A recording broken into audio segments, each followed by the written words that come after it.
Nous allons passer 2 heures ensemble, 2 heures de direct pendant lesquelles vous allez pouvoir nous parler en toute liberté, en toute sincérité, en appelant dès maintenant le 39 21 qui est le standard d'Europe 1, où vous attendent ce soir Quentin et Clémence avec la complicité de l'incontournable Philippe Chartier à la réalisation de cette émission. Et à tout moment, vous pouvez nous joindre à nous, intervenir en direct à l'antenne en appelant le 39 21, en envoyant un SMS au 7 21 21 en tapant d'abord le mot nuit ou en nous écrivant sur le site dublanche.europe1.fr. 39 21, je vous attends. Jusqu'à 1h sur Europe 1, Caroline Dublanche.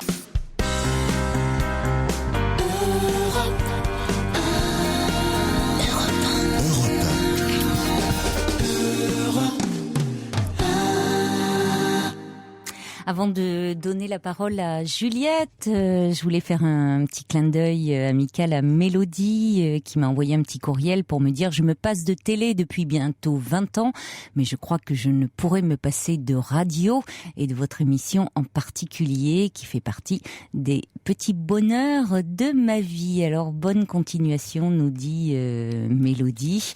Et puis je voulais également saluer Didier de Marseille qui est à l'écoute également de l'émission. Et on accueille tout de suite Juliette. Bonsoir. Oui, bonsoir Caroline. Bonsoir Juliette. Je suis un petit peu émue de passer comme ça à l'antenne. Ah oui, ça fait ça au Mais départ. Bon, ouais. Mais bon, on oublie après. Oui, voilà, alors je me lance. Mais en fait, je souffre d'un problème qui est terrible. Oui, c'est un problème d'obésité. Oui. Entre guillemets, on va dire morbide. Donc je trouve que c'est un peu dur. Et je m'en sors pas. C'est pas facile. C'est à vivre au quotidien. C'est très dur parce que... Ça fait longtemps que vous avez... Ça fait depuis l'âge de 15 ans. Bon, en obésité morbide depuis 7 ans, en fait, depuis ma séparation. Et ça s'est accentué à ce moment-là? J'ai pris 50 kilos, oui. Ah oui. J'ai fait une dépression assez lourde. Oui. Aujourd'hui, je peux pas dire que je sois encore totalement guérie, ça va beaucoup mieux. Mais bon, c'est ajouté à cette dépression ce problème de poids et qui me gâche l'existence. Vous avez pris 50 kilos en 7 ans, donc? Oui, à peu près. Oui. Bah oui, c'est énorme. Mais, bah oui, mais... Donc c'est vrai, si je viens aussi un petit peu vers vous ce soir, c'est que j'aimerais bien avoir des témoignages aussi de personnes, parce que je sais que beaucoup de personnes souffrent de ce problème. Et elles sont isolées, on est plutôt rejeté par la société. C'est vrai que... on n'est plus regardé de la même façon, on vous ignore, vous êtes rejeté. Enfin, je veux dire, moi, avant, à l'époque, j'étais plutôt mignonne. Enfin, je pense l'être encore un petit peu. Oui. On m'a toujours dit, t'es ronde. Enfin, qu'est-ce qu'on me disait? On me disait, c'est dommage parce que t'as un beau visage. Hein. Voilà, donc bon, c'est pas toujours... agréable à entendre. Facile à vivre, oui. C'est dommage. Oui, parce que du coup, on nie le corps. C'est-à-dire que le visage est beau, mais le corps... Oui, comme si je faisais exprès, quelque part, d'être comme ça. Alors qu'aujourd'hui, c'est reconnu comme une maladie. Parce que moi, le régime yo-yo, je le fais depuis des années. J'ai perdu, je sais pas, une centaine de kilos. Ben oui. Ben oui, et à chaque fois, j'en perds 30, je reprends le double. Oui, ça vous épuise. Ben oui, ça m'épuise. Alors moi, j'étais très sportive avant, je faisais beaucoup de sport avec le père de mes enfants, donc ça m'avait aidé aussi à perdre beaucoup de poids. Donc je suis aussi en attente je voudrais refaire ma vie, et à cause de ce problème, je ne peux pas, je n'arrive pas. Et comme je ne m'accepte plus physiquement, ben forcément, j'ai beaucoup de contacts à rentrer, j'ai beaucoup de mal à rentrer en contact avec les gens. Comme je ne m'aime plus, je sais plus aimer. Je suis même parfois... C'est-à-dire que vous ne vous aimez pas comme ça. Vous ne vous aimez plus non. Comme ça. Ah bah non. Ça ne veut pas dire que vous savez plus aimer, mais vous ne vous aimez pas comme ça. Non. Bah non, forcément. Mais ça ne vous a pas empêché d'aimer et d'être aimé. Oui, mais Juliette, puisque vous me parlez du père de votre fille, c'est... De mes enfants, oui. Ouais. Du père de votre fille, oui, du père de vos enfants, oui. Du père de vos enfants, je sais pas pourquoi je parle de fille d'ailleurs. Mais donc vous avez eu une histoire d'amour avec cet homme-là, malgré déjà vous étiez un peu ronde. Oui, mais j'étais pas... mais oui, mais il y a eu cette séparation qui vous a anéanti, là. Ah oui, complètement. Parce que finalement, avant ces 50 kilos en trop, ça allait. Ces problèmes de poids, même vous étiez ronde, mais vous sentiez bien. Vous faisiez du sport, vous vous acceptiez. Enfin, vous aimiez. C'était votre silhouette. Vous ne vous sentiez pas mal. Ben non. Dans ce poids-là. J'ai l'impression. Non, ça va. Je le vivais pas trop mal, en fait. Mais parce que vous aviez aussi, c'est ça que j'aimerais comprendre, c'est-à-dire qu'il y a eu un moment où ça a basculé, c'est quand cet homme vous a quitté. Ben oui, ça c'était terrible, quelque chose de terrible. Ouais. Vous l'aviez rencontré, à quel âge? 30 ans. 30 ans, ouais. Ouais, jusque-là, c'est vrai que je n'avais connu personne parce que j'étais ronde. Lui aussi avait un complexe parce que lui était très grand et maigre. Et oui. Donc, bref, un jour il m'a dit non, écoute, c'est fini, c'est tout. De toute façon, tu ne changeras plus. Et j'ai pris ça. Ça veut dire quoi? Je ne sais pas, j'ai jamais compris. C'était quelqu'un qui était dans un mutisme total. Je n'avais aucun dialogue, aucun. Donc, j'ai jamais vraiment compris. Mais il n'y a jamais eu de tromperie, parce qu'il était très sincère avec moi. Enfin, je le pense. Et aujourd'hui, il s'est marié. Je l'envie pas, mais c'est quand même dur, quoi. Je veux dire, moi, 7 ans après, j'ai rien reconstruit, même au niveau professionnel. Vous êtes resté combien de temps avec lui? 7 ans. 8 presque, oui. Ouais. Donc vous êtes resté presque 8 ans avec lui et ça fait 7 ans qu'il est parti. Oui. Qu'il m'a dit gentiment de partir. Et c'était le premier homme, votre premier amour, finalement. Oui. Oui, donc ça a été quand même dévastateur pour vous. Bah oui, très dur. Parce que vous dites que jusque-là, il y avait un complexe par rapport au poids, mais pas une souffrance comme aujourd'hui. Non, parce que je me rends compte aujourd'hui que je ne plais plus, forcément. On est au mannequin, au pin-up. Et puis, quelque part, je dirais les choses comme elles sont. J'avais une certaine classe. Quand on est obèse, on n'a plus cette certaine classe. On est plus chic. On peut plus s'habiller. On peut plus. On n'est plus rien. Enfin, j'ai l'impression d'être invisible. Enfin, visible.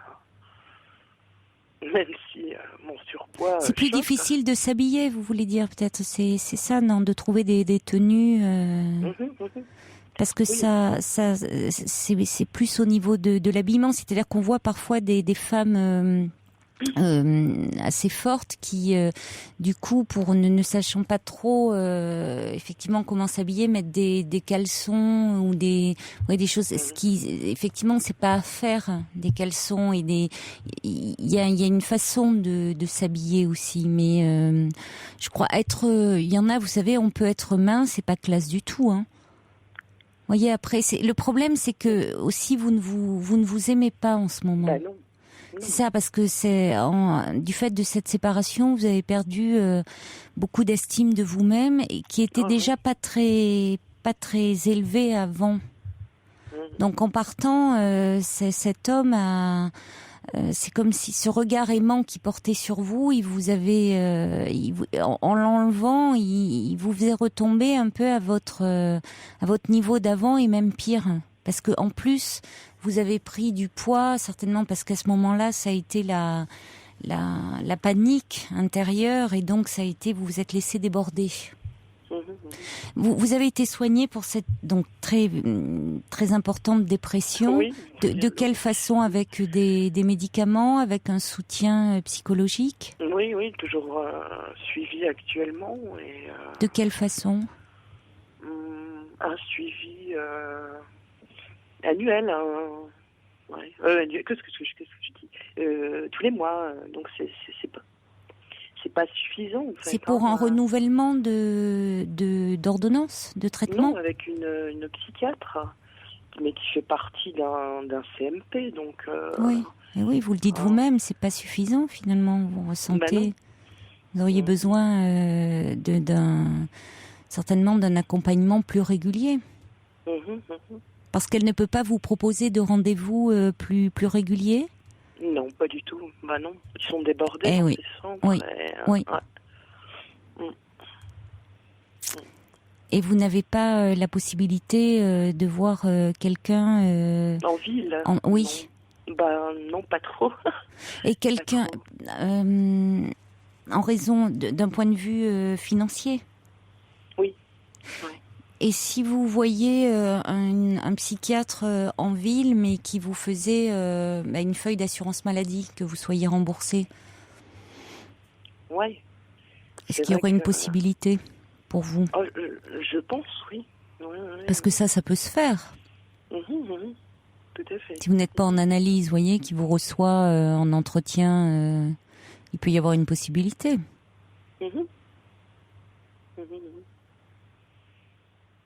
Parce que effectivement, une fois par mois, c'est pas assez. Non. C'est vrai que quand je vous entends là, pour vous, le problème est plus psychologique ou je sais pas. Parce qu'il y a le problème de poids. C'est vrai que moi j'aimerais bien. Il y a le problème de poids. Il y a plusieurs choses, parce que vous dites vous avez commencé à prendre du poids à 15 ans, au moment après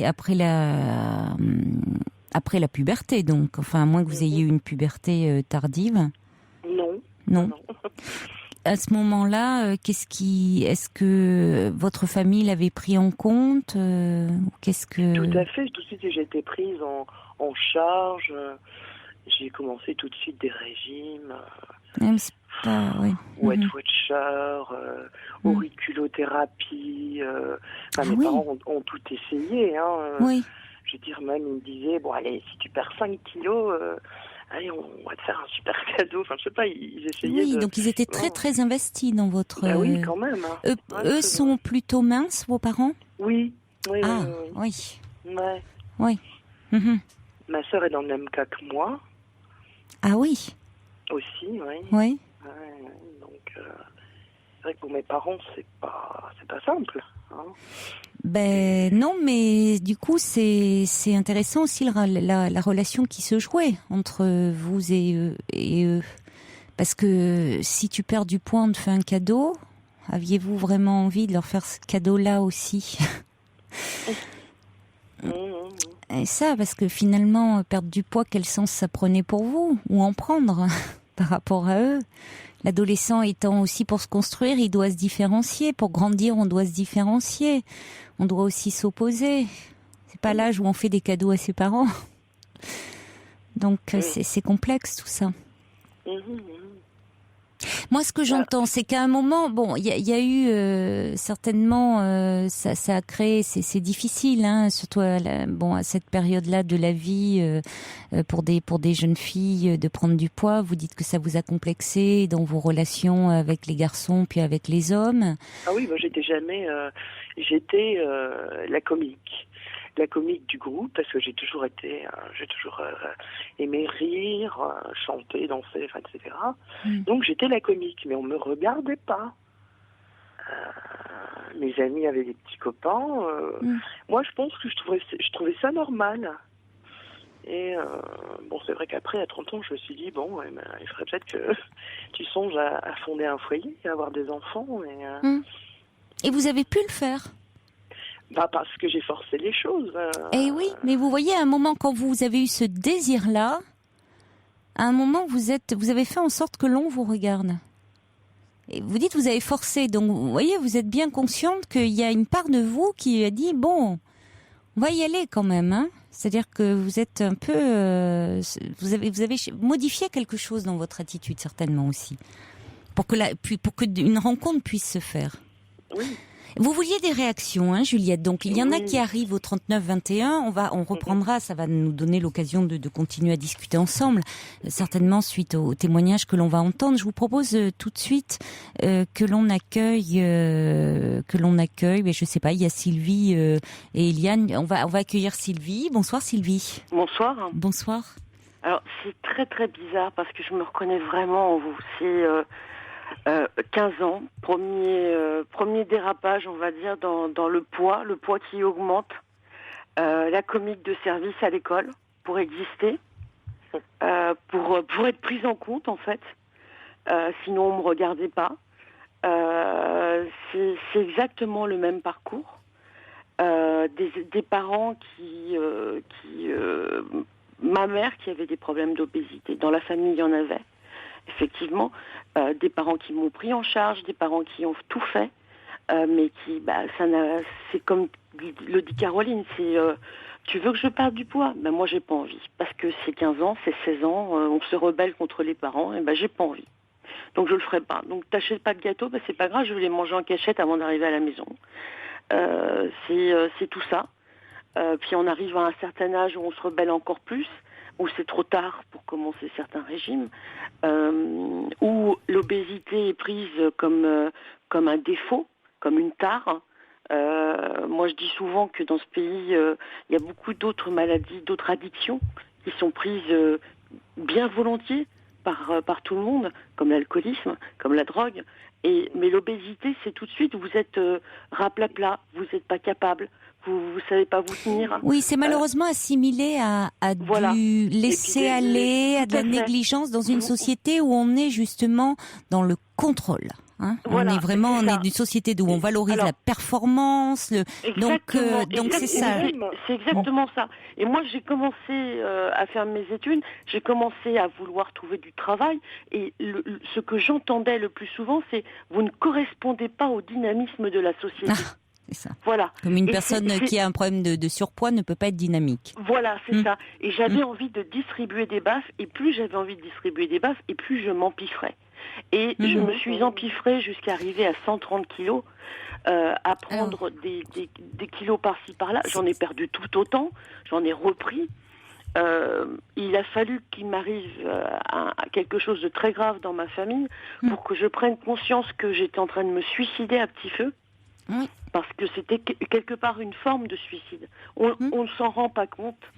Parce qu'on se dit, mais ils ont qu'à m'accepter comme je suis. Eux, ils sont bruns, ils sont blonds, ils s'habillent comme ils veulent. mais moi je suis grosse, voilà. Vous m'acceptez comme je suis obèse, et vous m'acceptez comme vous, voilà. C'est intéressant ce que vous dites, Sylvie. Pardonnez-moi de vous interrompre parce que vous avez dit à un moment, j'avais envie de distribuer des baffes et plus j'avais envie, plus je m'empiffrais. Oui. On retrouve parfois dans ces problèmes de surpoids. Souvent, on retrouve cela. On peut pas généraliser, mais oui, beaucoup de colère, d'agressivité qui est refoulée, mais complètement, qui est contenue. Et finalement, comme on garde tout à l'intérieur et on se venge aussi sur la nourriture. Mais on se venge sur la nourriture, on se venge sur nous-mêmes. Alors après, on rationalise en disant comme vous, vous êtes brun, vous êtes ci, moi je suis grosse, voilà. Acceptez-moi. Bon, c'est pas si facile que ça parce que si après tout vous n'étiez pas, si ça ne vous mettait pas en souffrance, pourquoi pas? Le problème c'est quand on est en souffrance et puis finalement, c'est pas rien non plus de mettre parfois autant de kilos entre soi et les autres. Bien sûr. Mais bien sûr, et bon, j'ai pas eu recours. Tout ce qui touche à l'apparence, ça touche quand même. C'est pas si anodin que ça.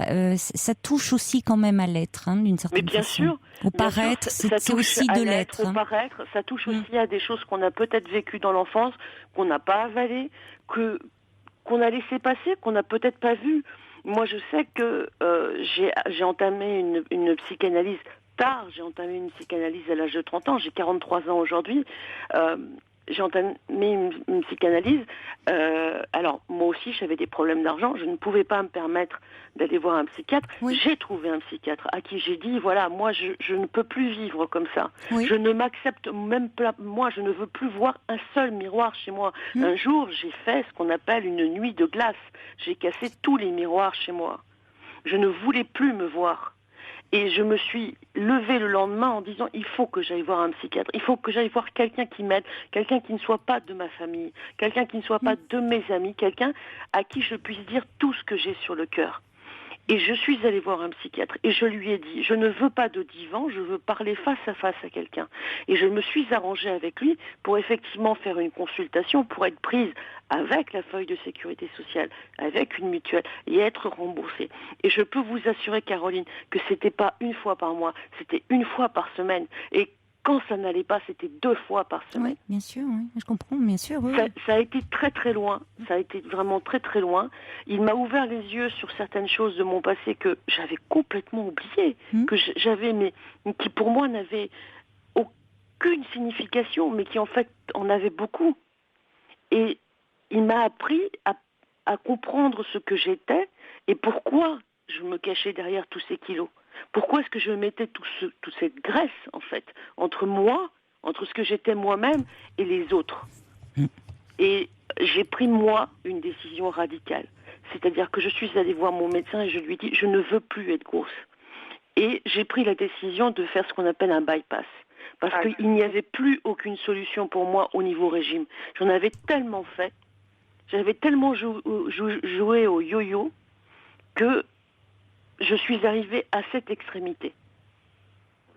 Je suis arrivée à cette comme vous dites, à cette extrémité, parce que c'est quand même... Je suis arrivée à cette extrémité parce que je c'est pas anodin de se faire poser un bypass, oui. J'ai carrément fait faire le bypass définitif. Et qu'en disait votre psychiatre? Mon psy m'a dit, je suis d'accord, mais à condition qu'on travaille dessus. Parce qu'il va falloir changer plein de choses. Il va falloir changer les habitudes de colérique, il va falloir changer les choses sur lesquelles vous allez vous jeter. C'est-à-dire que toute cette colère que vous avez fait en vous, toute cette rage, eh bien, c'est plus en vous goinfrant, c'est plus en remplissant votre ventre ou votre vide intérieur avec de la nourriture, parce que ça passera plus. Parce que, physiquement, ça passera plus. Il va falloir apprendre à gérer tout ça. Et j'ai intensifié les séances avec lui avant de me faire opérer. Et j'ai perdu 50 kilos en 2 ans et demi. Mais ça a été un travail infernal. Je sais aujourd'hui que j'ai fait souffrir toute ma famille, j'ai fait souffrir mes amis, j'ai fait souffrir des tas de gens qui m'aimaient, parce que pendant un certain temps, je refusais de voir que j'étais grosse. Et je m'en tenais au fait que je suis grosse, et bien vous m'acceptez comme je suis, point barre. Jusqu'à ce que je mette en péril ma santé.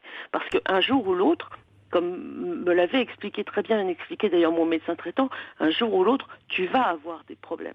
Tu auras des problèmes de cholestérol, tu peux avoir des problèmes de diabète, tu peux avoir des problèmes cardiaques. Et tu es jeune. Et je ne voulais pas écouter. Je me fermais. J'étais une huître. Je ne voulais pas. Et il a fallu que la vie me donne une énorme baffe pour que je prenne conscience de ça.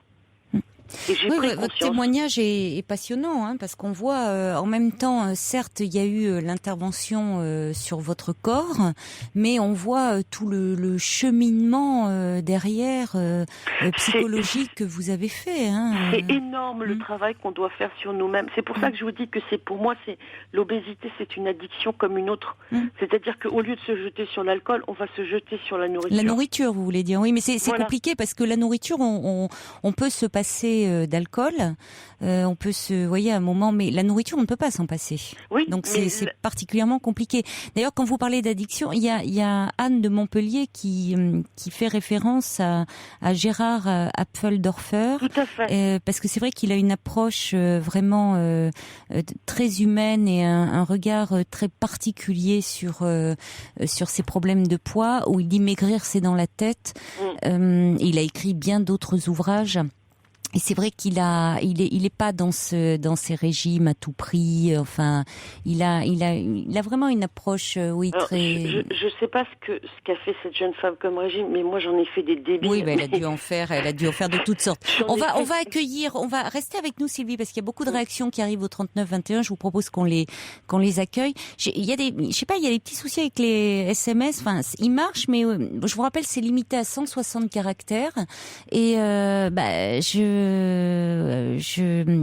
j'ai des messages, j'arrive pas à aller jusqu'au bout. Il y a quelqu'un qui dit, comme je vous comprends, je suis boulimique et j'en ai beaucoup. Alors, je pense que c'est souffert.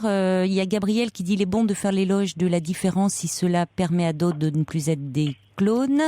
Il y a Fred qui dit, j'ai pris moi aussi énormément de poids au décès de ma mère, ce qui n'a fait qu'aggraver ma souffrance et encourager mon goût pour les aliments sucrés. Grâce à une psychothérapie et au regard bienveillant de celle qui l'a menée, sans régime, j'ai perdu peu à peu mes kilos supplémentaires, une trentaine. C'est vrai, la société nous enferme dans des normes tout aussi dangereuses. Courage à votre auditrice, des solutions existent par la parole, nous dit Fred. Je sais pas comment fait Fred, mais lui n'est pas limité, elle n'est pas limitée, à 160 caractères. Là, je sais pas, il y a beaucoup de, il y a des mystères comme ça par SMS. On va accueillir maintenant Eliane. Bonsoir Eliane. Bonsoir. Bonsoir. Oui, moi je crois que Caroline, j'interviens toujours quand il y a des gens qui ont des problèmes de poids. Vous vous sentez concernée par ces questions-là? Oui. Bon, moi je viens de passer 1 an et environ 15 jours et j'ai perdu 27 kilos. En 15 jours? Non. 1 an. 1 an.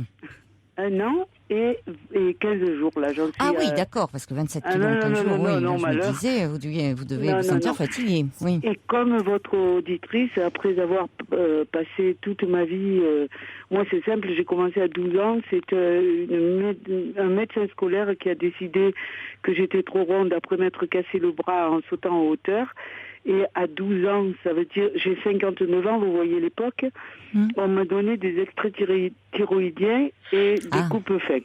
Oh là là. Voilà. Oui. Qu'est-ce que ça fait comme dégâts, les coupes fins, sans parler des extraits thyroïdiens. Donc, j'ai commencé ma vie de yo-yo, comme disait votre auditrice précédente, et je n'ai pas cessé jusqu'à l'an dernier. Alors, prends 20 kilos, repère 18, tu reprends 30, tu repères 22, puis Enfin, j'ai pas arrêté, jusqu'à l'année dernière maintenant je suis à la retraite, donc je me suis dit maintenant c'est bon, il faut que tu fasses quelque chose. Et j'étais agent des douanes, j'étais en tenue sur le bord de la route, donc c'était pas facile à gérer. Et j'ai rejoint... Pourquoi vous voulez dire que c'était pas facile d'être... Parce que quand on a une tenue à porter, qu'on maigrit, qu'on grossit, Et vous changez pas l'uniforme en fonction de vos... Si, bien sûr que oui, mais bon, c'est sans arrêt, quoi. Ah oui, donc vous aviez des remarques à force? Moi je me sentais pas bien, quoi. Oui. Voilà. Et puis on se bouge moins que les autres, alors que moi j'ai toujours bougé, j'ai toujours fait du ski, j'ai fait beaucoup de choses, mais bon, pas comme les autres. bien sûr. Et là, avec mes 27 kilos en moins, peux vous jurer que je suis une autre. J'ai rajeuni moi, dans ma tête, j'ai rajeuni de 10 ans. Je fais des raquettes, je fais du ski, je fais de la balade en montagne, je fais des tas de choses que je ne faisais plus, mon jardin et tout. Et tout simplement avec de la diététique. C'est-à-dire, qu'est-ce que... Je ne dois pas dire, votre auditrice a cité le nom, et j'ai eu peur qu'elle n'ait pas eu de résultat avec ça, elle. Mais... Ah oui, on fait pas de pub, voilà, on fait pas de pub, donc je vais pas la fameuse marque, là, eh ben, juste en prenant les produits, en assistant à des réunions. Ah non, on assiste, on prend pas de produits, hein. Non, des produits, mais enfin, on les a maintenant même en grande surface, au rayon surgelé, tout ça, il y a les produits. Si vous voulez, mais moi, je n'achète jamais, hein. Je me contente de faire mon assiette, comme elle nous appelle, l'assiette équilibrée, et aller à la c'est réunion. Courageux, ça, hein. C'est courageux. Mais je vous assure que vous le faites dans la gaieté. Moi, je sais pas quand cette dame y a été, mais là, on est une quarantaine à fréquenter cette réunion. Mais tout le monde perd, et alors avec une facilité. Ça doit aider le groupe, alors. Ça a un effet stimulant. Comme les groupes, comme dit votre auditrice, c'est malheureux, mais c'est une addiction, hein. Et donc, c'est un petit peu le système des alcooliques anonymes, hein, je suis désolée. Hein. Mais alors, il y a pas ce moment terrible, là, où à un moment, il faut se peser devant les autres? Ah non, c'est pas plus devant les autres. Hein. Parce qu'à un moment, ça se faisait, ça. Bien sûr qu'on se pèse, mais si on n'a pas envie d'en parler, maintenant, on est derrière un paravent. Et personne ne voit ce que... Mais franchement, on est fiers de dire qu'on a perdu. Voilà.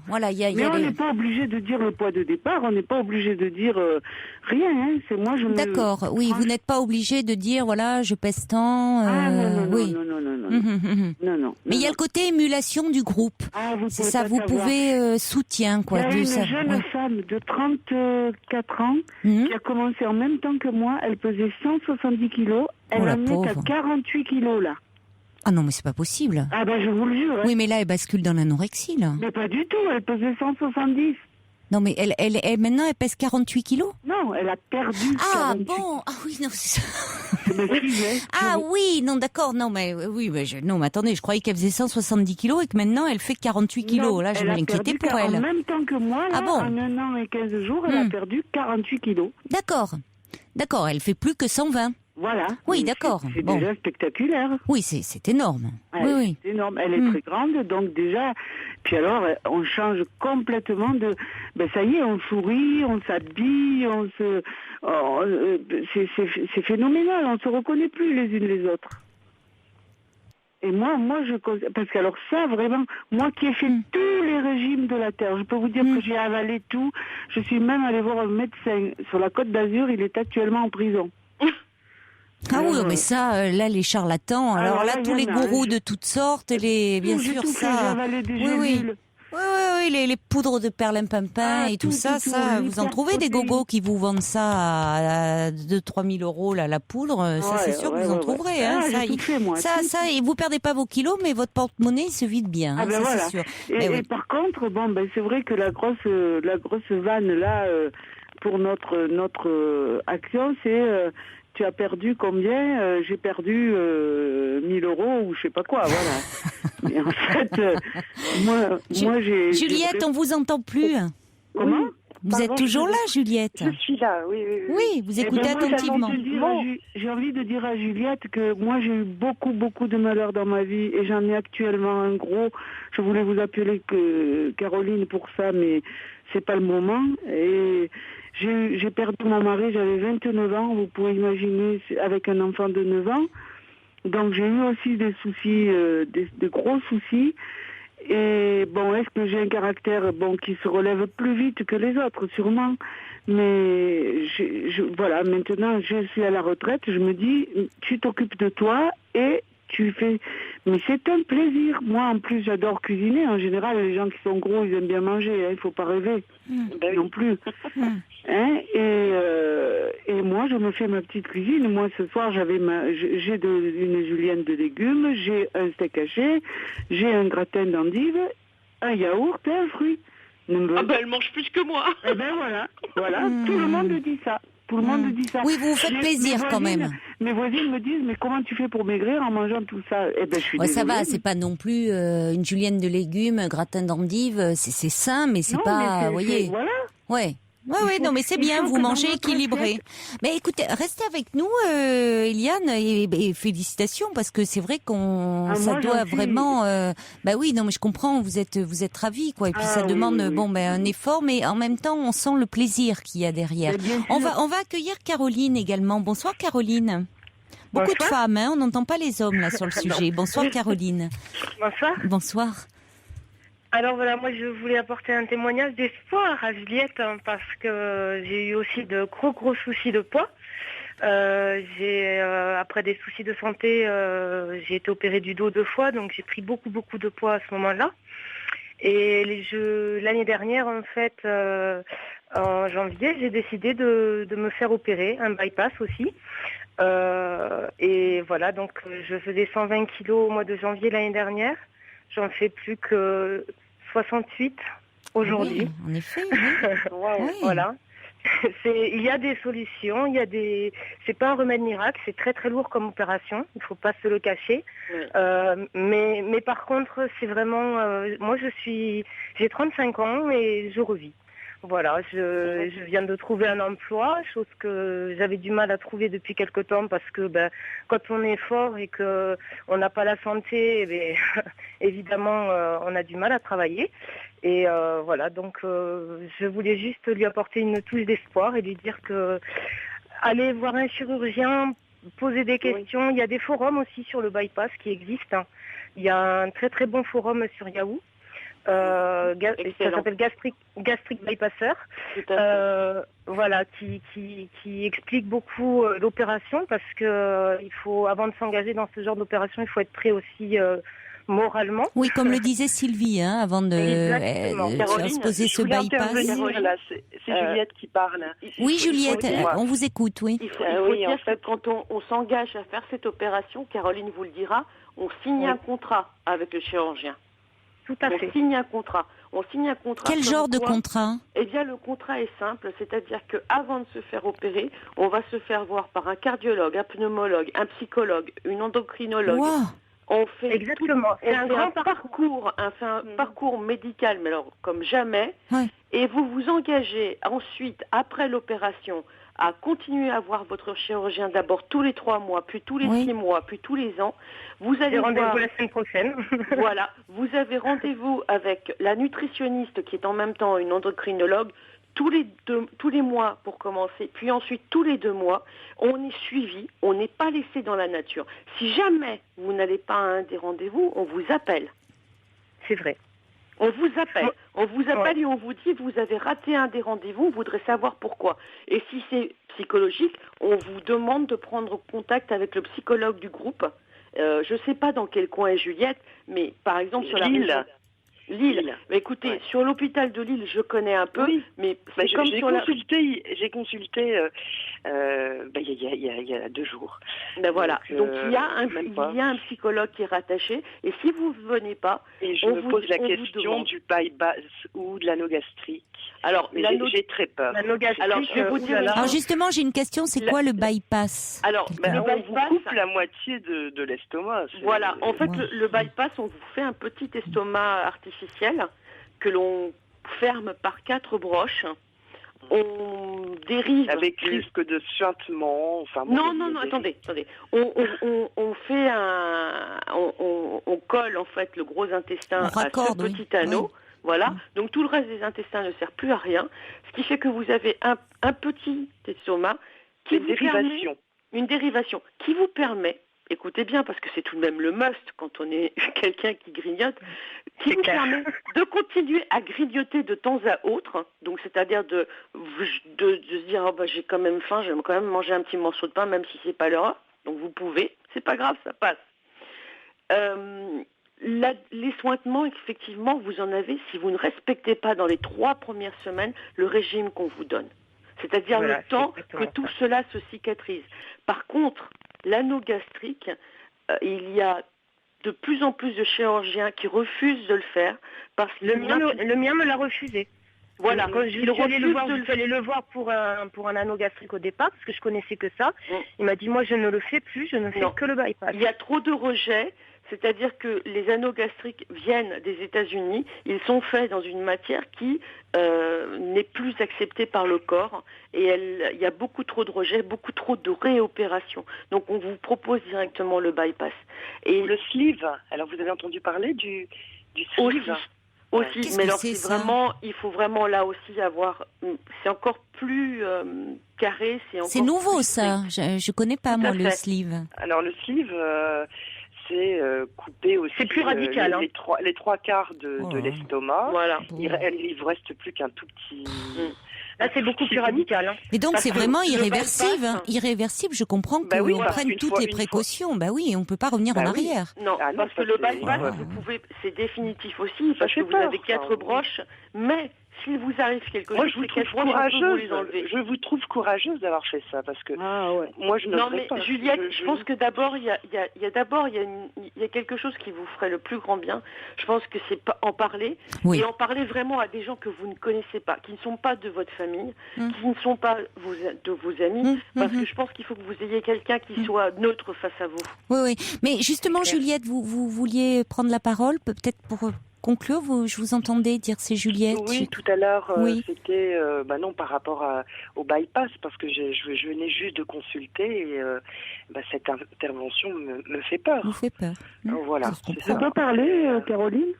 C'est Eliane. C'est Eliane, oui, allez-y Eliane. Moi, je suis un peu comme Juliette. Moi, je vous avoue qu'il y a des moments où j'avais pensé à ce genre de truc. Et puis, c'est pas une critique, attention, hein. Moi j'admire les personnes qui l'ont fait, elles ont eu le courage et tout. Mais je me dis que quand je vois les résultats qu'on a en mangeant et en restant naturel, c'est peut-être il faut peut-être un peu essayer, quoi, de faire ça d'abord, peut-être. C'est pour ça que parce que il faut savoir qu'en restant obèse, on raccourcit notre vie de 15 à 20 ans. Exactement, l'obésité morbide, c'est un mot pas joli, mais... Eliane, excusez-moi, c'est pour ça que je me permets de dire à Juliette qu'il faut qu'elle parle d'abord, qu'elle parle et qu'elle réfléchisse. Parce que moi, c'est vrai que moi, écoutez, on va vous mettre, je crois qu'on va rester sur cette conclusion. Je crois que de toute façon, avant un acte chirurgical tel que celui-là et son aspect irréversible, il est important effectivement d'aller en parler. C'est ce qu'on avait commencé à faire, hein, Juliette, ensemble. Parce qu'il y a quand même cet aspect de ces 50 kilos pris au moment de votre séparation, cette dépression très importante, ce suivi que vous avez mis en place. Vous l'avez dit vous-même, malheureusement, cette psychiatre au niveau du CMP ne peut vous proposer qu'une consultation par mois.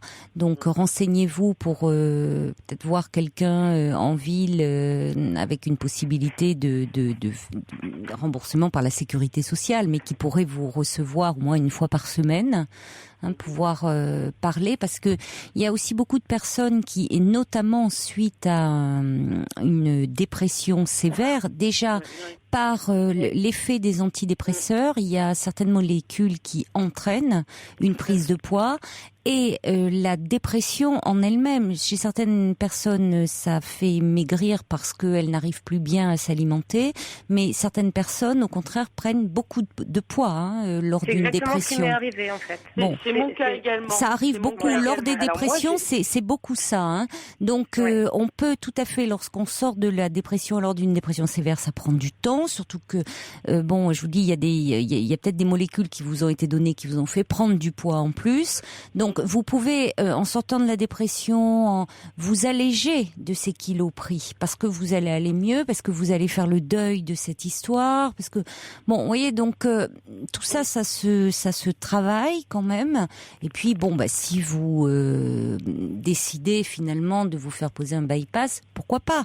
Mais de toute façon, Sylvie nous l'a bien expliqué, ça ne se fait pas comme ça du jour au lendemain. Hein. C'est très long. Et puis, si vous voulez hors antenne, on peut, vous pouvez continuer cette discussion. On peut vous mettre en relation les unes avec les autres. Quelques réactions qui arrivent encore par SMS, qui disent Cathy dit des régimes commencés trop jeunes. Il y a beaucoup d'échecs. Au final, aller plutôt en douceur vers un programme alimentaire, c'est plus simple. Bon courage. Il y a quelqu'un qui dit est-ce que la question passe absolument par la perte de poids? Je pense qu'il est surtout important de s'aimer. Oui, mais comme vous disiez les unes et les autres, il y a aussi le problème de l'obésité morbide et qui entraîne quand même des problèmes de santé importants. C'est ça, on parle de problèmes de poids et puis il y a de l'obésité morbide qui peut être vraiment préjudiciable à la santé. Il y a quelqu'un qui nous dit je suis une femme très ronde, j'ai appris à accueillir mon corps, je me trouve très belle et désirable.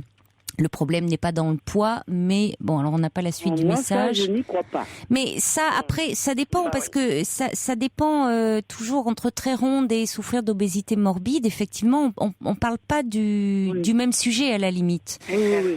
Coco dit je confirme, dépression, médicaments font prendre du poids. Et puis il y a Patricia qui dit dans le top santé de cette semaine il y a un article sur toutes ces méthodes, mais moi cela me fait peur, courage et amitié. Et puis il y a le subversif, je disais tiens que des femmes qui témoignent ce soir. Alors le subversif dit nos amis les hommes, serviette au cou, écoute le gynécée attentivement, l'air pénétré, en s'empiffrant tant et plus de calories en tout genre. Ça doit être ça, parce qu'on on n'a pas un appel d'homme là.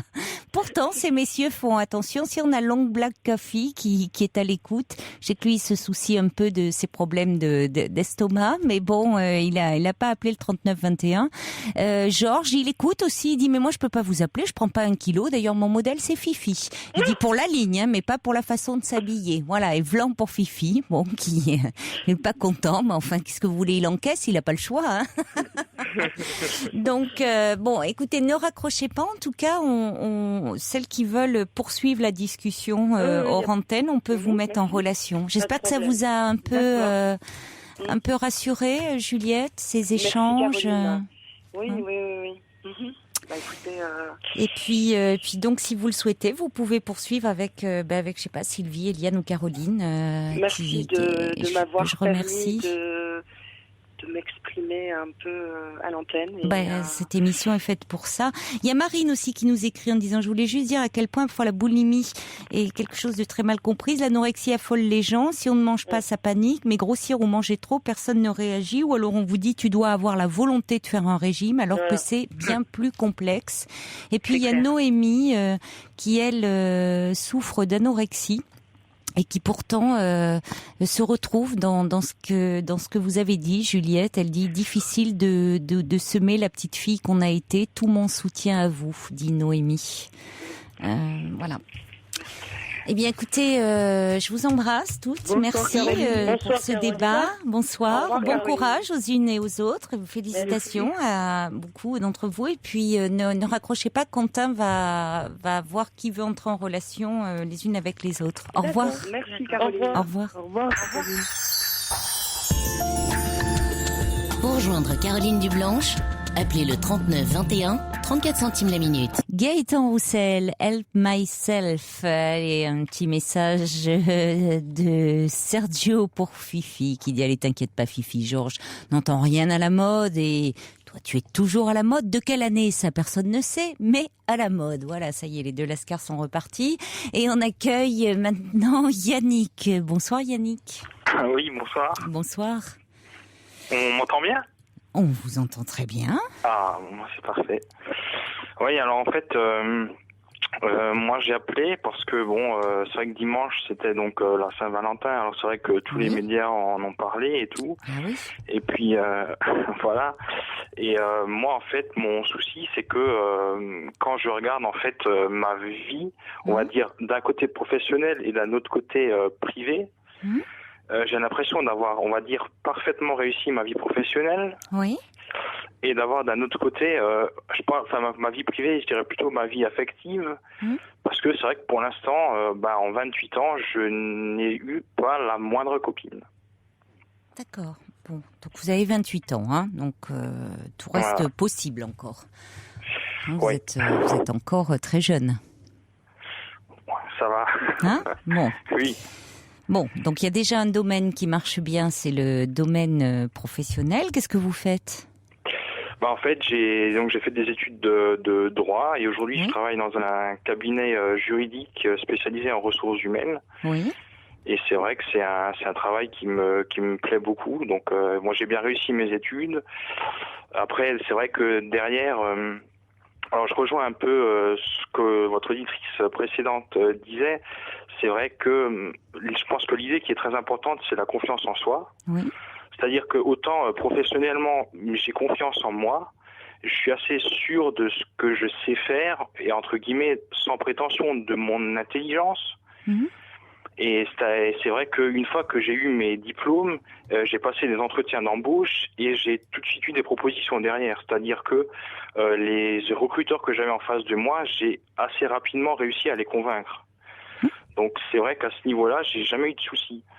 Alors que bizarrement, quand il s'agit, par exemple, pour en revenir aux filles, si je suis par exemple en soirée et une fille me plaît, je suis totalement incapable d'aller lui parler, par exemple. C'est vrai que c'est le domaine de la séduction, c'est un domaine dans lequel j'ai pas confiance et du coup, j'ose pas. Et pourtant, comme vous le dites, en entretien de recrutement, il y a aussi de la séduction. Oui. D'une certaine façon, mais différemment parce que là, c'est vous, mais vous où vous faites valoir vos compétences. Tout à fait. Ce que vous savez faire, votre savoir-faire. Voilà. Alors que dans une soirée, si vous voulez aborder une jeune femme, c'est vrai que vous n'allez pas parler de vos études, de vos expériences professionnelles. Il faut que vous vous dévoiliez un petit peu plus vous. Voilà, c'est ça. C'est vraiment c'est là où c'est plus compliqué parce que vous vous mettez plus à nu. Voilà. C'est vraiment votre personnalité. Voilà. Mais c'est déjà important que vous ayez cette base de confiance en vous sur un plan professionnel. Mais vous savez, Yannick, c'est finalement assez courant. Beaucoup de personnes peuvent se retrouver, hommes ou femmes d'ailleurs, peuvent faire preuve de beaucoup d'assurance, de compétences dans leur univers professionnel et peuvent parfois se sentir assez démunis, assez intimidés en ce qui concerne leur vie intime, leur vie amoureuse. C'est-à-dire, il y a des personnes qui peuvent animer des réunions, prendre la parole devant des personnes, et puis quand il s'agit d'aller aborder quelqu'un qui nous plaît, on peut manquer tout d'un coup de mots. Parce que justement, cette personne nous plaît et c'est pas le même enjeu. Nous, on a peur à ce moment-là de ne pas lui plaire, d'être rejeté au fond. Donc c'est là où c'est un peu plus compliqué. Bon, maintenant on va voir. C'est-à-dire, vous dites que vous n'avez eu aucune petite amie. C'est-à-dire que vous n'avez pas eu de flirt même pendant l'adolescence. Même pendant l'adolescence. Oui. Donc là, on va en parler un peu, mais ça sera après le journal, d'accord ? Donc vous ne raccrochez pas, hein ? Oui. À tout de suite.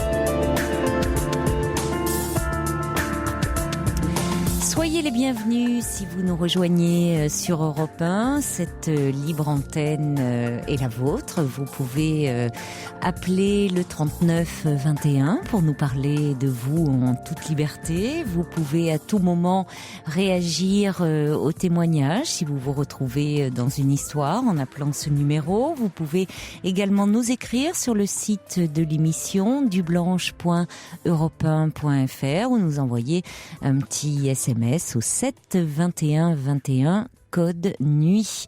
Nous sommes en compagnie de Yannick. Yannick, vous avez 28 ans. Donc, vous nous dites que vous avez réussi sur le plan professionnel. Vous travaillez dans un cabinet juridique au niveau des ressources humaines. Donc là, tout se passe bien, mais c'est au niveau de votre vie affective où vous ressentez un grand vide, puisque à 28 ans, vous n'avez encore jamais connu de relation amoureuse. Vous nous avez dit pas même de flirt. Donc, alors justement, au moment de l'adolescence, c'est en principe à cette période l'âge des premiers flirts. Vous aviez plutôt des copains que des copines. Oui. C'est-à-dire que moi, à l'époque de l'adolescence, c'est vrai que j'étais plutôt, foot entre copains que boum avec des copines, quoi. Oui, ça c'est sûr. Oui. Et donc ces copains, en même temps, à un moment, même s'ils faisaient du foot, eux ne s'intéressaient pas. Ils n'avaient pas de petites amies. Si, mais bon, c'est vrai que eux, ils avaient. Disons que eux, ils s'intéressent. Peut-être que moi, je m'intéressais plus entre guillemets à mes études que eux. Et c'est vrai que quelque part, le temps que je consacrais moi. Parce que bon, j'ai toujours eu envie d'aller assez haut au niveau des études, justement pour avoir un métier qui me plaît. Parce que, alors bon, c'est un principe que j'ai, c'est-à-dire que pour moi, c'est difficilement concevable de dire qu'on a réussi sa vie si on a un métier qui nous plaît pas. Et c'est vrai que moi, j'avais cet objectif-là que j'avais vraiment mis en avant. Alors que c'est vrai que ceux avec qui je jouais au foot, effectivement, eux.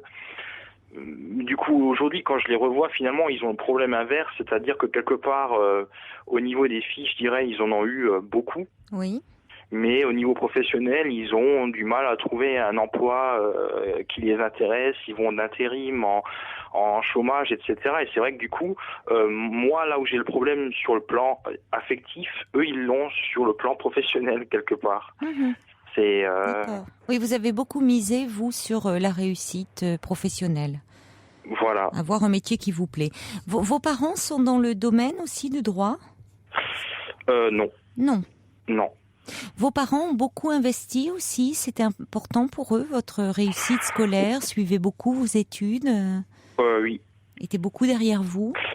C'est-à-dire beaucoup. Ce que je veux dire par là, ils n'avaient pas non plus le fouet quand j'avais pas la moyenne. Hein. C'est pas ce que je veux dire, mais c'est vrai que oui, ils suivaient. C'est-à-dire que quand il y avait des réunions parents-prof qui étaient organisées, par exemple, bon, ils s'arrangeaient pour qu'il y ait au moins un des deux qui y aille, quoi. Mais bon, je veux dire, je leur reproche pas ça. Hein. C'est pas ce que je veux dire. Je veux dire au contraire. Je pense qu'il y a un moment où quand on fait justement des études supérieures, on peut être tenté de craquer parce que c'est pas évident quand on arrive à bac plus 3, bac plus 4.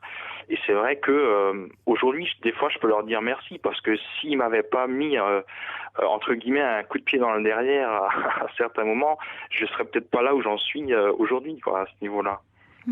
Mais c'est vrai que le revers de la médaille, c'est que après, je pense que j'aurais dû peut-être à un moment me consacrer un peu moins à ça et c'est toujours possible. Voilà, c'est toujours possible. Vous avez des frères et sœurs ? Oui. Oui. Eux ont fait des études également ? Oui. J'ai un frère qui est aujourd'hui prof de maths.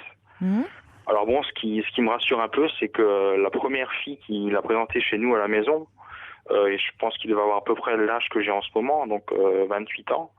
Et puis bon, aujourd'hui il en a 31, et puis bon, ils sont pacsés, ils ont déjà un enfant, et puis on va avoir le deuxième, donc bon, je me dis que finalement il est jamais trop tard, quoi. Bien sûr que non.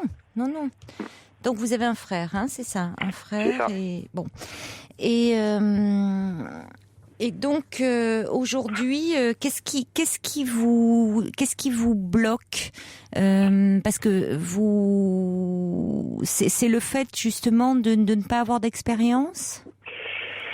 Oui, je pense qu'il y a ça, et puis je fais un peu référence à ce que j'ai entendu chez l'auditrice précédente qui, en fait, je pense que c'est au-delà de l'apparence. Je crois la toute première qui a parlé de confiance en soi. Juliette ? Qui disait, depuis que j'ai pris des kilos, j'ai plus de confiance en moi, etc. Vous avez un problème de poids ? Non. Non ? Non, c'est pour ça que, disons que moi, je pense pas que ce soit physique. C'est-à-dire que, je suis plutôt grand, j'ai la ligne, je suis pas le souci de Leonardo DiCaprio, hein, mais je veux dire par là, j'ai un physique vraiment dans la moyenne, quoi. Hein. Je pense pas que mon physique soit le handicap. Je pense que c'est plutôt l'idée de se dire que si jusque-là, il n'y a jamais une fille qui est venue me dire ah t'es bien, tu me plais, etc. Peut-être que si j'avais eu ça, si j'avais entendu ces paroles-là à 15-16 ans, j'aurais eu confiance en moi et aujourd'hui ça marcherait bien. Oui, mais vous savez, Yannick, les filles de 15-16 ans, c'est rare qu'elles fassent cette démarche-là parce qu'elles aussi, elles doutent beaucoup d'elles-mêmes. Elles aussi, elles, même si elles ont l'air parfois, et surtout quand elles sont en bande, pleines d'assurance, qu'elles sont là vis-à-vis des garçons assez provocantes, provocatrices, au fond, elles doutent beaucoup d'elles-mêmes à cet âge-là. Donc, c'est rare, voyez, ou alors il aurait fallu qu'elle se soit un peu alcoolisée pour faire ça. Enfin, bon. Voilà, oui. Bon, alors maintenant, ça veut dire que vous aimeriez bien qu'une femme prenne les devants. Ça vous faciliterait les choses. Oui. Oui. Parce que c'est vrai que si je me raccroche par exemple à ce que je disais au niveau professionnel, le premier entretien que j'avais passé, c'était pour un stage. Oui. Ça s'est tout de suite bien passé.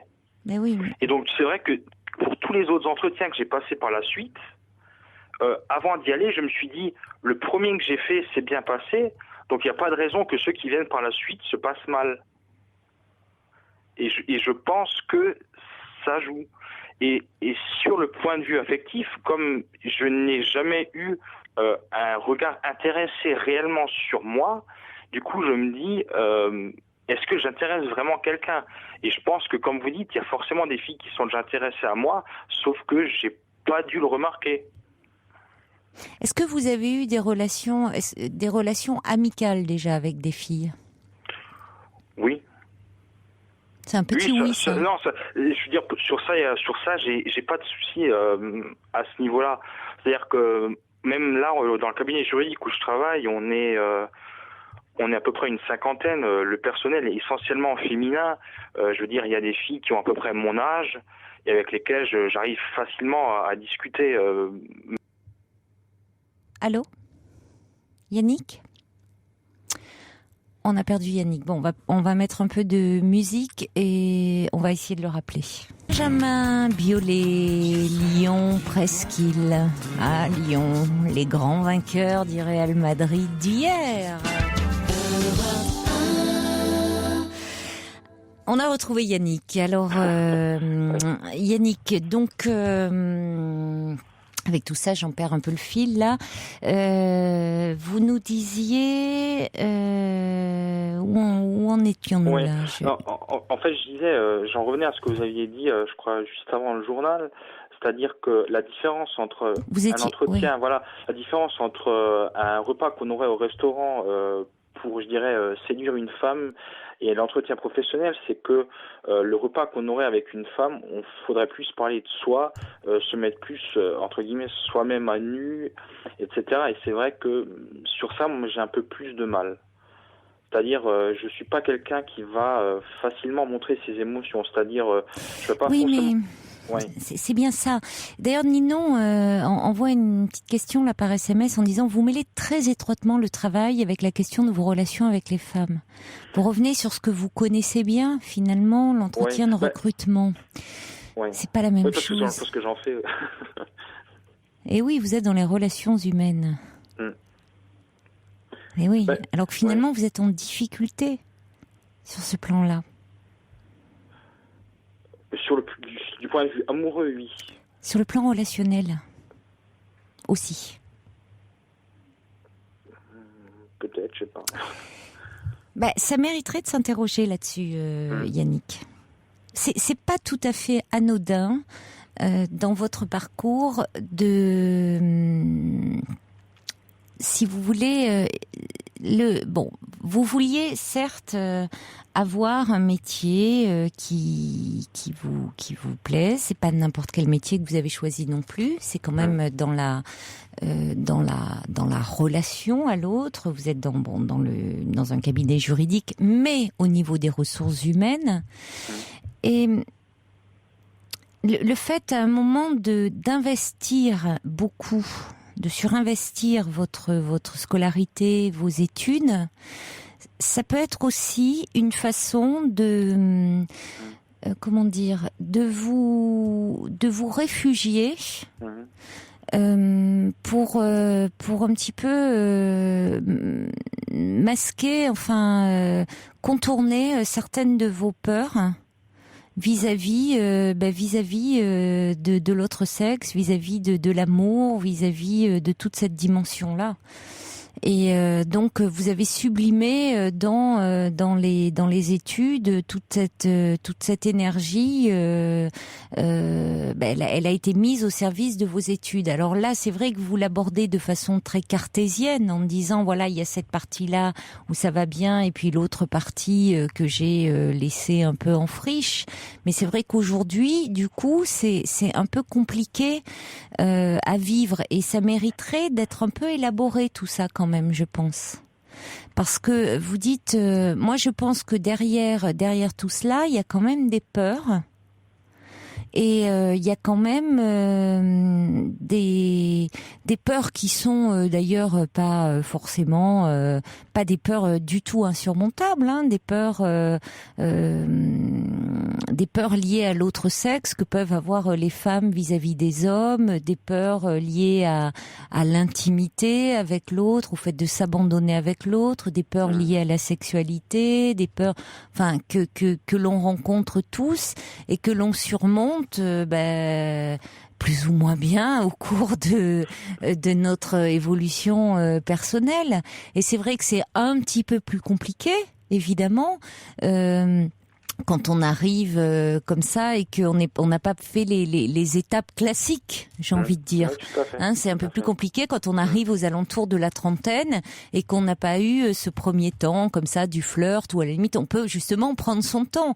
Et d'autant plus quand on est un homme. Ou d'un homme, on attend encore un peu aujourd'hui, même si au niveau des jeunes femmes, il y a quand même beaucoup de choses qui ont changé, mais qui prennent un peu l'initiative, même s'il y a de plus en plus de jeunes femmes qui peuvent prendre l'initiative, hein. Mais qui prennent l'initiative, y compris parfois souvent dans le domaine amoureux et dans la sexualité. Alors ça ne veut pas dire, Yannick, qu'après vous pouvez pas, lorsque vous aurez une relation avec une jeune femme, y aller un peu par étapes.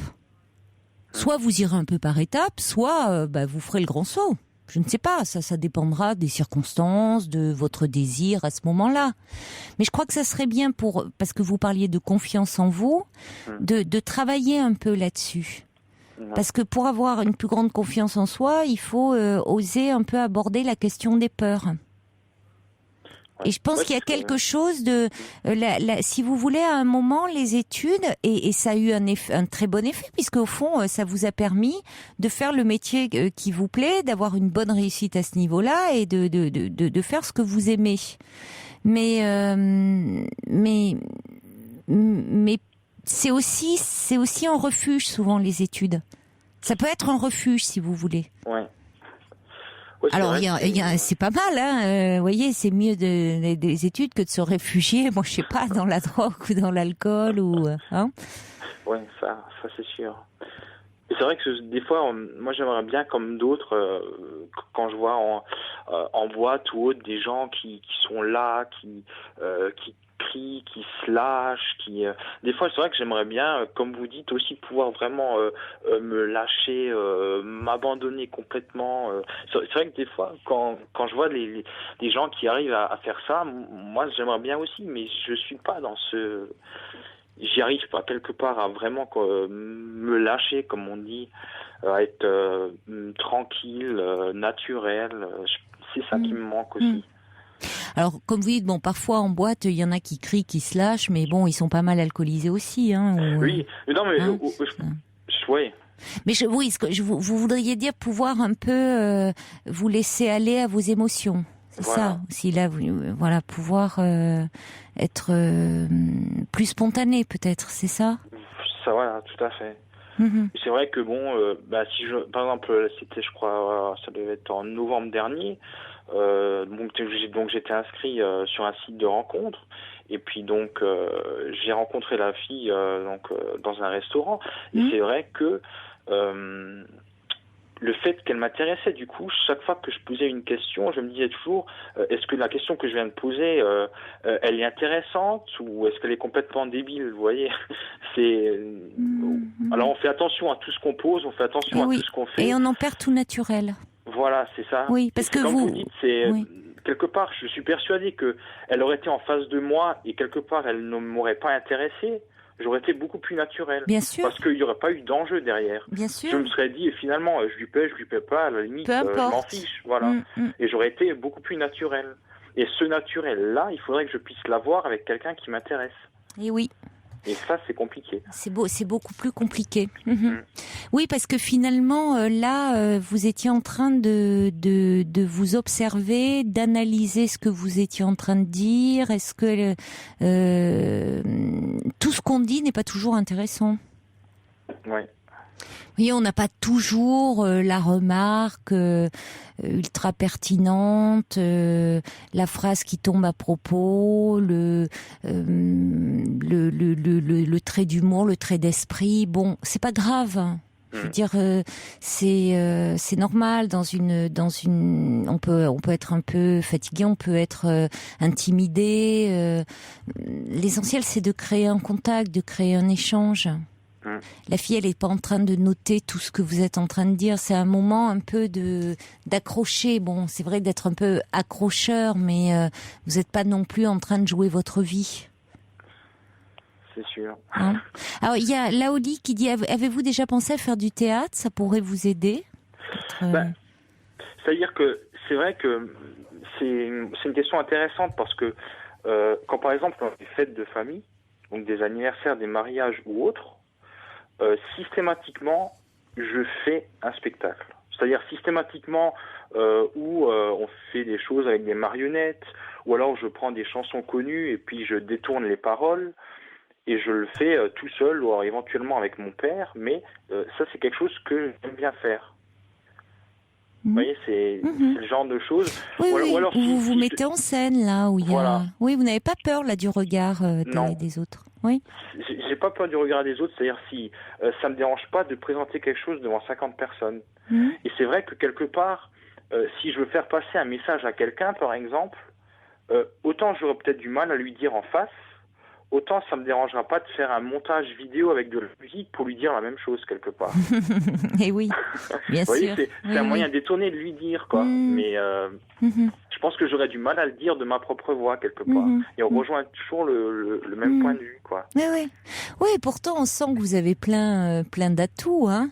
Au-delà de votre intelligence, enfin, au-delà dans votre capacité d'analyser, de raisonner, mais il y a quand même effectivement ce doute, quoi. Mais ce doute est intéressant aussi. C'est ce qu'il faut vous dire, Yannick. Si vous étiez pétri de certitude, vous en seriez insupportable. Vous voyez, si à 28 ans, vous vous présentiez comme, j'ai réussi, je suis au top, enfin, ça serait, vous en seriez vraiment imbuvable. Donc, c'est aussi bien que vous ayez ce doute. Ce qui est dommage, c'est que ça vous fasse douter de vous-même dans la relation, justement, affective et amoureuse. Mais ça peut être un atout. Dire ça peut vous donner du charme, c'est ça que je veux dire, ça vous donne du charme. D'ailleurs, il y a Mina qui dit ce jeune homme est très charmant pour commencer. Je voudrais lui dire qu'il n'hésite pas à se lancer. Une fille lui plaît, qu'il se jette à l'eau. Si ça ne marche pas, il apprendra de ses erreurs. C'est ça. Mais il faudrait que vous ayez moins peur, c'est-à-dire que vous jouez pas votre vie là-dessus. Alors il y a Kim qui dit mais n'hésitez plus à aborder une personne qui vous plaît. Vous êtes bien, vous avez réussi. C'est plutôt vous la personne intimidante. Plus vous attendrez et plus plus l'appréhension grandira. Un autre message qui arrive qui dit...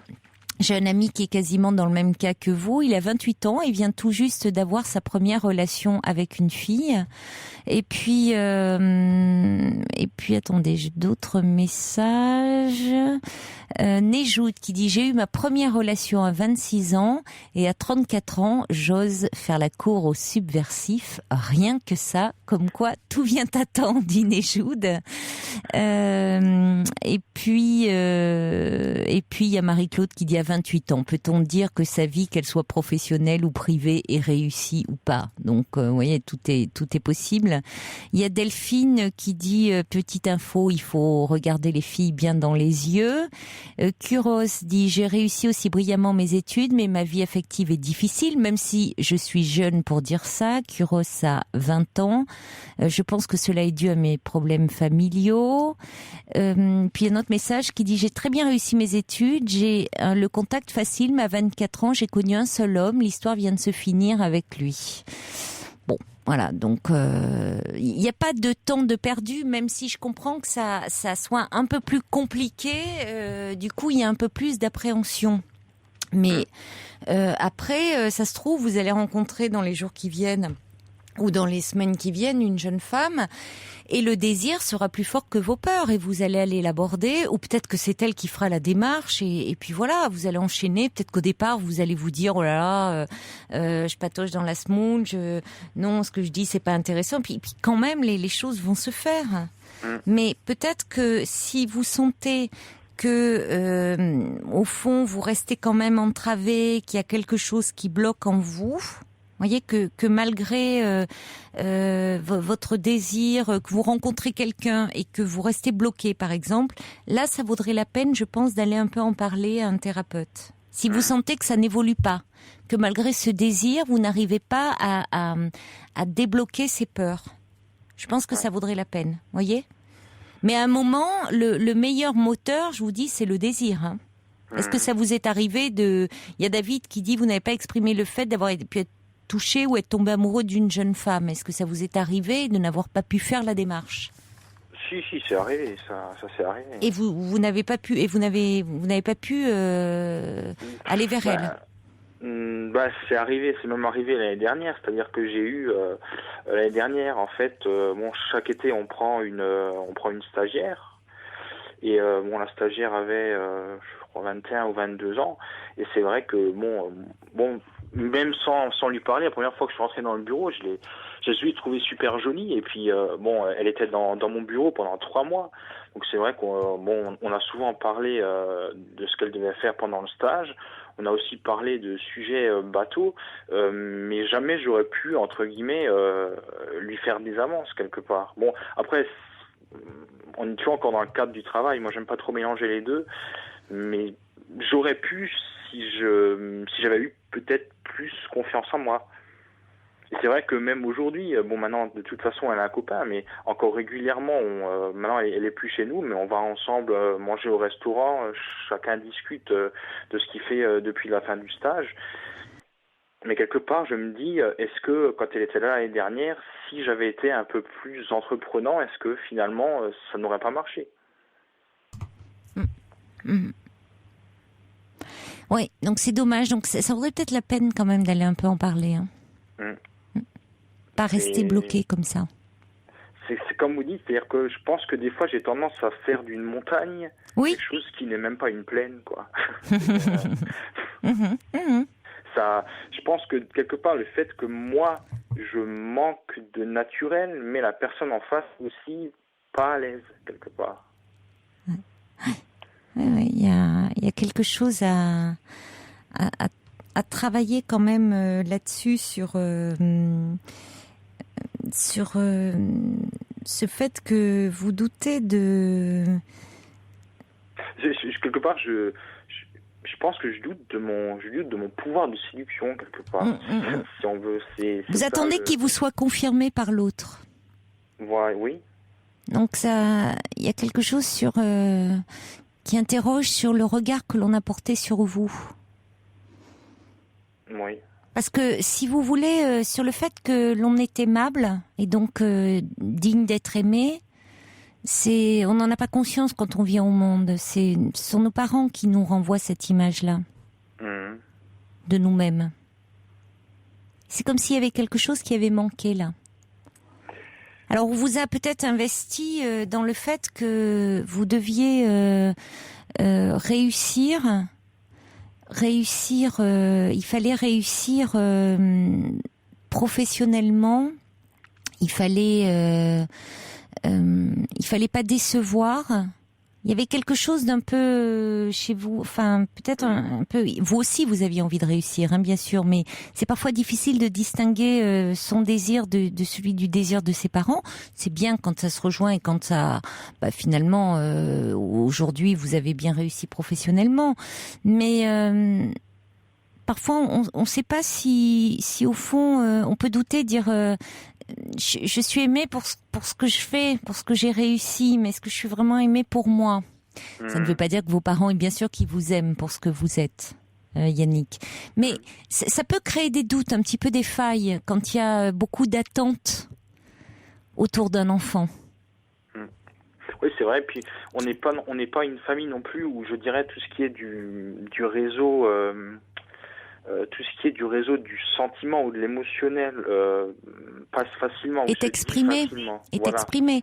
Oui, ce qui ne veut pas dire que ça n'existe pas. Voilà. Non, mais ce qui ne veut pas dire qu'il y a... Voilà, mais que... j'ai aucun doute sur ça, quoi. Oui, vous n'avez pas de doute, mais dans votre famille, on ne dit pas spontanément que l'on s'aime ou... Voilà. Oui. Et oui, donc c'est pas étonnant que vous ayez du mal à exprimer vos émotions. Mais ça s'apprend, ça. Vous êtes encore très jeune, hein, donc il y a beaucoup de choses. Surtout que ça peut se travailler. Allez peut-être en parler à un thérapeute. Ça peut pas vous faire de mal. Hein. C'est vrai que si j'en reviens par rapport à mon frère, par exemple, la première fois qu'il a ramené donc sa copine, qui est donc maintenant sa femme, on n'en a jamais parlé avant. Eh oui. C'est-à-dire, je ne savais même pas l'existence de cette personne. Il nous l'a ramené. Je veux dire, jamais il m'a dit avant, je fréquente une fille depuis 2-3 mois, etc. Peut-être que ça va donner quelque chose. C'est fou, hein? Oui, et puis celle qui l'a ramenée, c'était vraiment celle qui est sa femme, hein? On peut pas ramener comme ça une petite amie, hein? Bon, après, au moment où il a présenté, ça aurait pu ne pas marcher. Je veux dire. Mais là n'est pas le sujet, mais c'est vrai que on n'en a pas parlé jusque-là, quoi. Oui, et oui. Donc oui. Donc on est une famille unie, mais dans laquelle les choses ne sont pas. Il y a beaucoup de non-dits, oui. Voilà, les choses ne sont pas clairement exprimées. Et je pense qu'effectivement, à ce niveau-là... Et vous êtes dans les ressources humaines. Donc vous cherchez à ce que les choses puissent se dire, hein, Yannick. Bon, en tout cas, ça mérite un peu d'être, je crois, parlé tout ça. Hein. Merci en tout cas de votre appel. Au revoir, Yannick. Et puis s'il y a des gens qui ont envie de prendre contact avec moi, vous avez mes coordonnées. D'accord. Merci voilà. Yannick, au revoir. Merci, au revoir. Girls, Eternal Flame. Et des réactions qui arrivent par SMS pour Yannick. Jean-Laurent qui dit prendre le risque d'aimer sans en perdre une miette, c'est ça la vraie vie. Quelqu'un qui dit pour rassurer Yannick, moi je suis franchement pas terrible et je plais beaucoup, tout est affaire de gestuelle et de sympathie. Hibiscus dit je sais ce que ressent Yannick, je n'ai aucune confiance en moi et je me réfugie dans les études, bon courage à vous. Et puis Ava qui dit mais avez-vous un regard intéressé sur les femmes, avez-vous envie de les écouter, prenez-vous parfois le risque de dire tu as un charme fou, savez-vous les faire rire? Et puis Eva dit rien de mieux que les petits sauts volontaires progressifs où la peur ne dure finalement que le temps précis de la prise de décision. Les bénéfices sont là, les angoisses se réduisent. Et puis l'humour est une très bonne bouée de secours. Dites-vous aussi que des femmes de votre âge sont peut-être dans le même cas que vous. C'est très juste, Eva, se dire ça peut rassurer que les femmes peuvent avoir peur elles aussi. Il y a Kuros qui dit je veux bien communiquer mes coordonnées à Yannick, peut-être pourrions-nous confronter nos problèmes et évoluer. Eh bien on va les transmettre à Yannick. Bonsoir Roselyne. Bonsoir Caroline. Bonsoir. Bonsoir Caroline, je suis très contente de pouvoir vous parler. Mais moi aussi. Voilà, je vous explique un petit peu. Je suis une maman, et une mamie en souffrance, en très grande souffrance actuellement. Donc depuis, on va dire 4 mois à peu près. Pourquoi? Qu'est-ce qui se passe? Ben, ce qui se passe, donc, c'est que ma fille, était en instance de divorce, mais bon, ils ne sont toujours pas divorcés, et ce depuis 3 ans et demi maintenant. Elle envisageait de recommencer quelque chose avec donc son mari, le papa de ma petite fille, qui a 6 ans et demi maintenant. Et bon, elle avait un copain, mes copains, tout pendant ce temps-là, oui. en fait, qui était omniprésent, qui était toujours là pour elle, qui a fait un tas de choses, qui l'a emmenée partout, Disneyland. Il lui a payé un voyage en Égypte en juin 2009. Juste avant ce voyage en Égypte, elle nous avait dit, bon, on va recommencer quelque chose, Olivier et moi. Donc nous étions tous contents. Hein. Et en revenant d'Égypte, on n'a pas compris, sans aucune explication.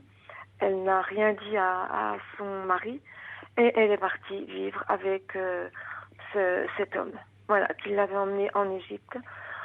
Donc au départ, qui était un ami seulement.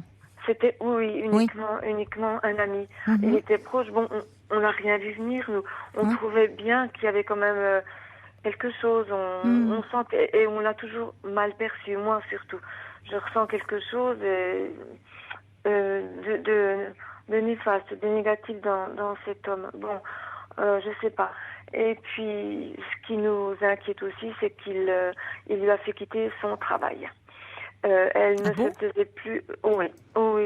Elle ne se plaisait plus tellement là où elle était en tant qu'assistante commerciale sédentaire, mais elle avait demandé à reprendre des études, chose qui avait été accordée. Hein, donc elle pouvait reprendre ses études tout en continuant son travail. Et s'il y avait un problème de santé ou autre, elle aurait très bien pu s'arrêter. Et puis voilà. Mais elle a quitté son travail sur ses... Voilà, il l'a poussée à quitter son travail. J'en ai eu la preuve après. Donc ça, c'est quelque chose que je trouve que voilà, c'est terrible. On quitte pas son travail à l'heure actuelle comme ça. Voilà, elle se retrouve quand même au chômage, ma fille. Hein. Lui a fait la même chose 2 ans auparavant. Et comme il était en train de refaire une maison, la maison de sa maman, ma fille maintenant finance les travaux avec ce qu'elle a touché de son licenciement, qu'elle a réussi à négocier. Et on a très très peur. Moi, mon mari et moi, ainsi que d'autres membres de la famille, pensons qu'elle est manipulée. Maintenant, pour le prouver, c'est pas facile. C'est pas facile. Ma fille est très très influençable aussi. Elle a quel âge, vous m'avez dit? Elle a 34 ans. 34 ans. Elle a 34 ans, notre petite fille que nous avons, on peut dire, élevée de 0 à 6 ans et demi. Voilà. Donc, elle ne se plaît pas là où elle est. Elle dit, je suis obligée d'aimer un tout petit peu le compagnon de maman, le chéri de maman, pour plaire à maman, pour qu'elle ne soit pas triste. Elle ne se plaît pas dans sa nouvelle école. Elle regrette l'école là où elle était. Elle regrette ses petits copains, ses petites copines. C'est vrai qu'on est très très malheureux. Et ma fille, c'est parti au clash 1 ou 2 fois avec moi. Tout ce que je lui dis, elle rejette. J'ai l'impression qu'elle me déteste. Et quelquefois aussi, je me pose la question de savoir si elle ne vit pas sa crise d'adolescence qu'elle n'a jamais faite. Elle ne l'a jamais faite. Alors, on se pose des questions. Son papa, ne veut absolument plus voir sa fille. Ça, c'est terrible. Il ne veut plus la voir. C'est dommage, oui. Il vaut mieux éviter une rupture de lien parce que ça ne va pas aider les choses. Il faut toujours lui laisser la possibilité de revenir vers vous. Vous voyez, de toujours... c'est bien parce que vous, Roselyne, même si vous êtes malheureuse, vous gardez le lien avec votre fille et votre petite fille. Oui. La toute petite, oui. Mais quand même, notre fille sait que, son papa, pour l'instant, c'est comme ça parce qu'il est hyper malheureux. Je pense que c'est une réaction. Il réagit pas du tout comme moi. Ils vivaient depuis longtemps ensemble? Avec son nouveau compagnon. Non, avec le père de la petite fille, de votre petite fille. Ils ont vécu ensemble 13 ans. Hein. Oui, vous, votre gendre, vous l'aimez beaucoup apparemment. Je l'aime beaucoup. Ouais. C'est comme mon enfant parce que bon, faut savoir qu'il a vécu à la maison pendant 5 ans, pendant que ma fille était à la fac. Bon, ensuite il a fait l'armée et tout ça. Bon, il est rentré dans une école de police. Il a été absent relativement longtemps pour les cours et l'école et tout ça. Il a été muté. Bon, ça n'a pas été simple. Hein, il y a eu le bébé qui est arrivé entre-temps. Et ils se sont séparés. Bon, c'est ma fille qui a voulu. La petite avait 2 ans et demi. Elle allait avoir 3 ans. Voilà. Et c'est très, très conflictuel. Oh là là, avec moi, c'est terrible, quoi. Terrible. Elle nous dit que nous sommes des parents indignes, qu'elle ne veut plus nous voir, des parents ridicules qui avons raté notre vie. C'est très difficile à entendre, hein. Alors que nous avons vraiment tout fait pour et qu'est-ce qui déclenche cette colère-là Ce qui déclenche cette colère, je pense que c'est le fait que nous n'acceptons pas son nouveau compagnon. Oui. Et aussi, il y a eu une petite chose tout à fait anodine, mais vraiment tout à fait anodine, alors que ma petite fille était à la maison, en riant, je lui dis, tu sais, ma chérie, si mamie, des choses toutes bêtes, si mamie gagne au loto, elle va acheter une maison pour maman et ma petite fille, je vais pas dire son prénom. Non. Et elle me dit, et pour le chéri de maman. J'ai dit non, chérie, pas pour lui. Et bon, lorsque j'ai ramené la petite là où ils sont maintenant, la première chose qu'elle a dite à sa maman, à ma fille, donc, elle lui a dit à l'oreille, maman, j'ai un secret, mamie a décidé, et voilà.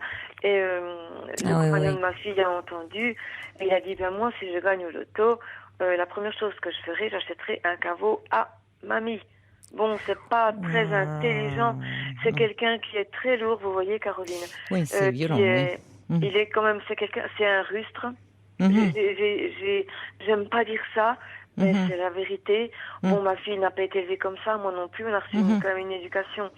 Voilà. Bon, il a un humour tout à fait spécial. Ça ne passe pas, et ni avec mon mari. Donc, c'est extrêmement conflictuel pour l'instant. Pour l'instant, voilà, comme vous dites, il vous faut encaisser le coup, mais en même temps, vous sentez bien, malgré tout, que je sens qu'il y a quelque chose qui va pas. Moi, que vous ne gagnerez rien à finalement contester, critiquer ouvertement le choix. Au fond, que fait votre fille, parce que du coup vous allez entrer en conflit avec elle. C'est ce qui se passe. Et elle risque de s'éloigner de vous là-dessus. Vous savez bien, Roselyne, qu'on a toujours des choses à reprocher à ses parents, même si on a eu des parents très aimants, très attentionnés. Hein, vous parlez de crise d'adolescence, parfois à retardement, mais on a toujours des choses à reprocher, hein, même avec les meilleurs parents du monde. Donc là, ça ressort actuellement. Donc je crois que vous n'avez rien à gagner à critiquer ouvertement ses choix.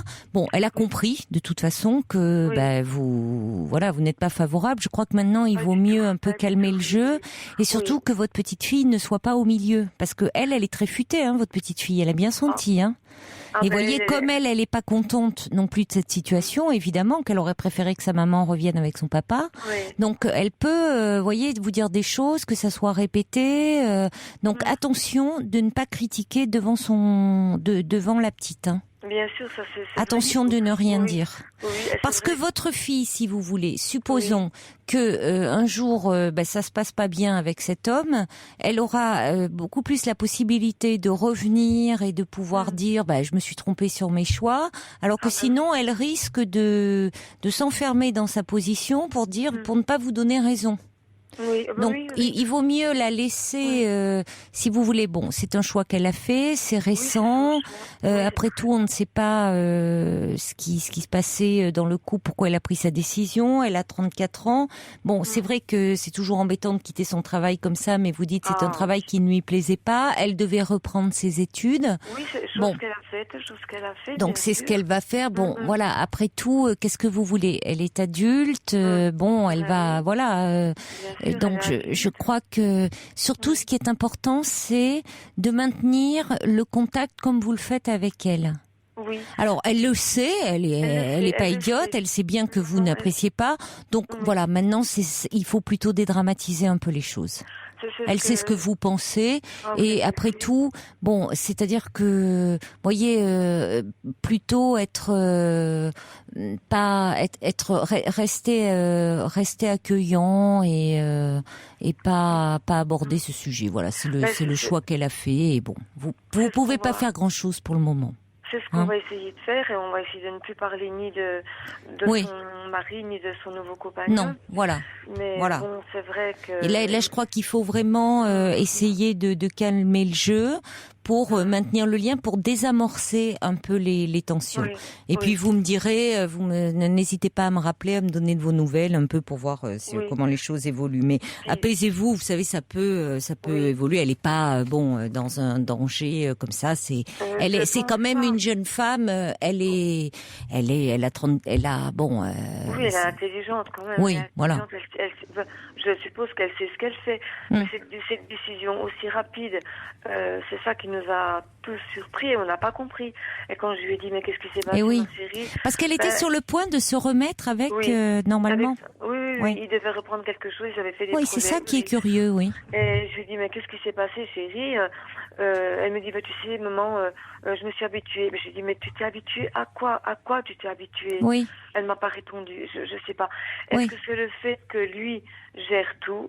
Elle ne prend plus aucune décision parce qu'elle n'aime pas prendre les décisions. Ouais. C'est ce voyage en Égypte qui a un peu. En revenant d'Égypte, ça y est, c'était. Ouais. Et là, on a vraiment. Bon, peut-être que finalement, c'est quelque chose de très réactionnel. C'est curieux qu'elle soit sur le point de se remettre avec son ex. Alors, est-ce qu'elle se remettait aussi avec son ex par nostalgie parce qu'elle supportait plus sa solitude? Vous voyez, c'était peut-être aussi un choix par défaut. Je pense qu'elle allez savoir, on ne sait jamais. Elle seule pourrait le dire, ce qu'elle ressent. Des sentiments. Bon, on ne sait pas. On ne sait pas. Vous aimez beaucoup votre gendre, donc c'est compliqué. C'est compliqué. Essayez de prendre un petit peu aussi, de pas porter la souffrance de votre gendre. Vous pouvez pas porter la souffrance de tout le monde dans cette histoire, Roselyne. Bon courage en tout cas. Au revoir.